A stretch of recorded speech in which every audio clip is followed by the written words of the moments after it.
सुगंधा और उसकी सास कांता के बीच एक अजीब सी जंग रहती थी।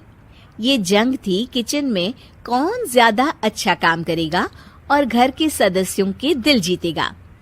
और उनकी इस जंग में हमेशा कुर्बान होते थे उनके दोनों पति। कैसे? आइए देखते हैं इस किचन पॉलिटिक्स की कहानी में। एक दिन किचन में, माँ जी, आज मैं बना रही हूँ मेथी की सब्जी। इस खाने से घर वालों के पेट की सारी समस्या खत्म हो जाएगी। और मैं बना रही हूँ तड़के वाली छाछ, जिसे पीते ही गैस की समस्या कभी नहीं होगी। दोनों अपने अपने खाने को लेकर टेबल पर पहुंच जाती हैं। तभी सुगंधा के ससुर उसकी बनाई सब्जी की तारीफ कर देते हैं। अरे वाह, मेथी की सब्जी भी बनी है, बड़ी ही स्वादिष्ट है। वाह बहू वाह। अरे बहू, लेकिन इसमें इतनी सारी मेथी बर्बाद करने की क्या जरूरत थी?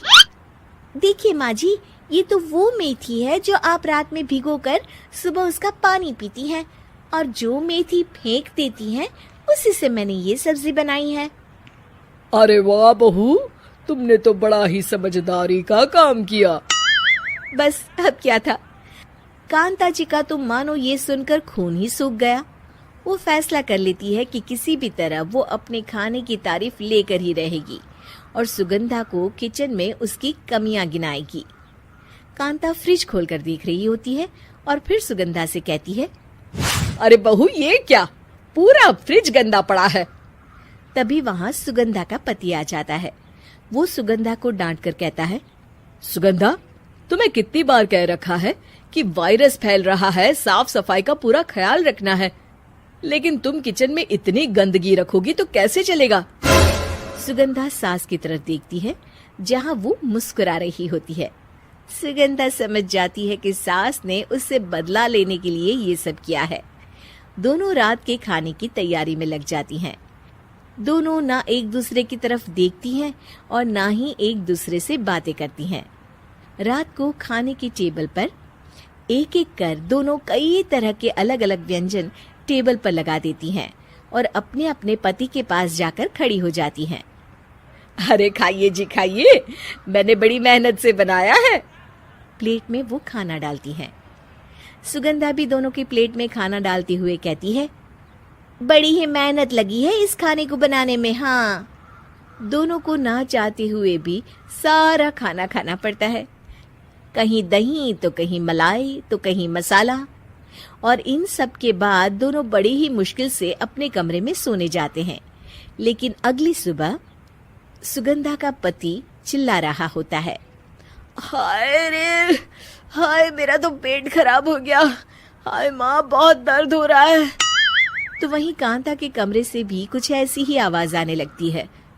हे भगवान, इस सास बहू की लड़ाई हमारी जान लेकर रहेगी। जाओ कोई डॉक्टर को बुला कर लाओ। डॉक्टर आते हैं। दोनों को देखकर कांता और सुगंधा से कहते हैं, देखिए, आप दोनों इन्हें खाने में हल्का ही दीजिएगा। हो सके तो रात का खाना जल्दी खाया करे और वॉक किया करे। इतना कहकर डॉक्टर वहां से चले जाते हैं। जिसके बाद एक बार फिर से दोनों बहुएं किचन में जाती हैं और खाना बनाने में लग जाती हैं।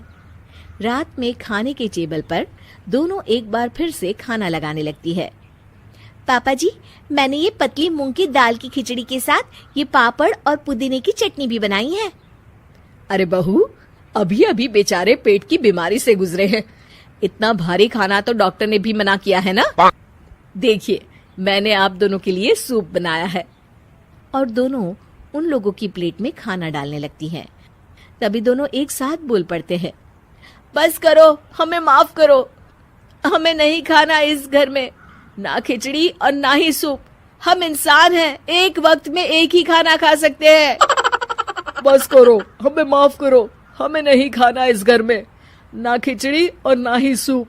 हम इंसान हैं, एक वक्त में एक ही खाना खा सकते हैं।